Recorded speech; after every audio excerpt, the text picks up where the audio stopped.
Today I'm talking about my off-road guide as a female.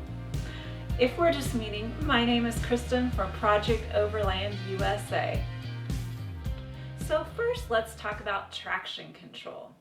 First you want to know, do you have it or not? Is it simply an on-off setting or does it have multiple settings? So traction control helps limit wheel slip. It makes sure torque is transferred from the tire to the trail. Next, you want to know about high versus low four-wheel drive. Now, this is one of the top elements that makes a four-wheel drive a four-wheel drive. Low is helpful when you need more torque at low speeds. High is when you need to travel fast and keep momentum. Next, you want to know about locking differentials. This is another top element that makes a four-wheel drive a four-wheel drive. In regular driving, in a turn, the wheels should be able to turn at different rates. In all-wheel drive, the car computer is constantly making calculations on where the power should go.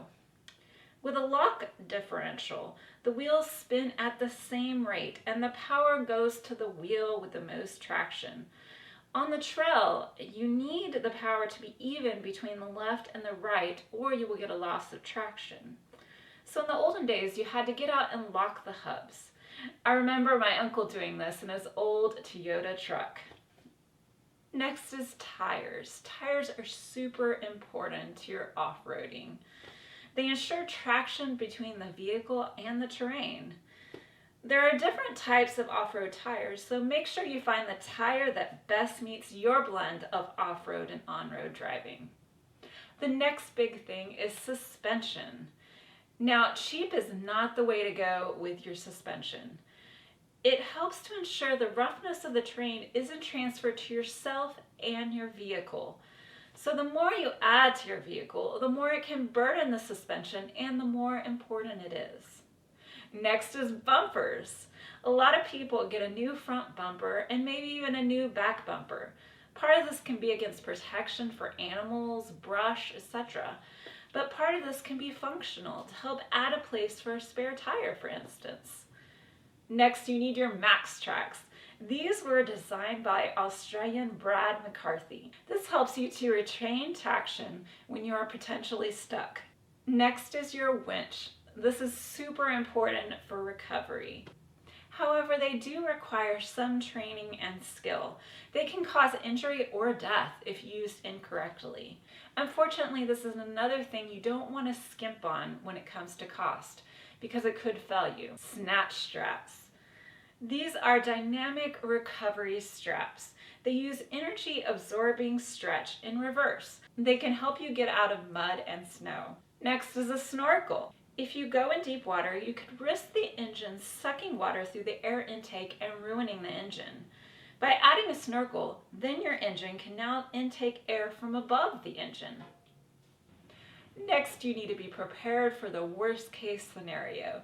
You should have a first aid kit, a seatbelt cutter, and a glass breaker, a fire extinguisher, warm clothes, and food and water. Next, you need to be prepared for getting stuck. If you are applying an even amount of throttle, but you are losing momentum, stop immediately. That is a sign you are about to get stuck. It will be easier to get unstuck if you don't let the wheel spin. Airing down to 20 or 25 psi helps you gain traction on the trail. It increases your tire tread contact to the trail. It allows rubber to transform to the terrain. Mud, sand, and snow. These are all handled differently, and you need to be prepared. Consider how long and deep a mud stretch is before you enter it. Four-wheel low is particularly needed in sand dunes, but an exception is deep sand, where you will need four-wheel drive high. Next is rock.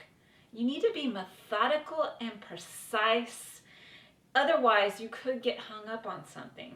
Keep your speed low, because otherwise you could damage your vehicle. You want to use four-wheel drive low in rock. So pick a line. Think about your line ahead of time. Consider your approach, your breakover, your departure angles of your vehicle. Consider height, width, wheelbase of rig, and the clearance of your differentials. Waterfording. This is potentially extremely dangerous. So first you want to walk into the water. You might want to have waders with you. Pay attention to the depth. Pay attention to the water bottom.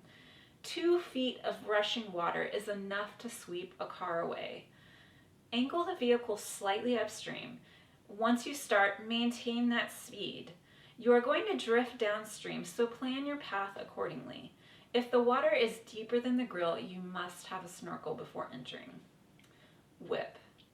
This is not so much applicable to newer vehicles, but make sure you keep your fingers and your thumb out of the inner steering wheel. Sometimes the steering wheel can suddenly jerk and it could damage your fingers or your wrist. Be cautious of oversteering. To a certain extent, in some terrains, you let the truck guide itself, ready to guide only aggressively if necessary. So ruts can already be in the trail, and if you are in those ruts, you don't want to fight against them. Left foot braking. When you are going over uneven terrain, this can be a powerful skill to know.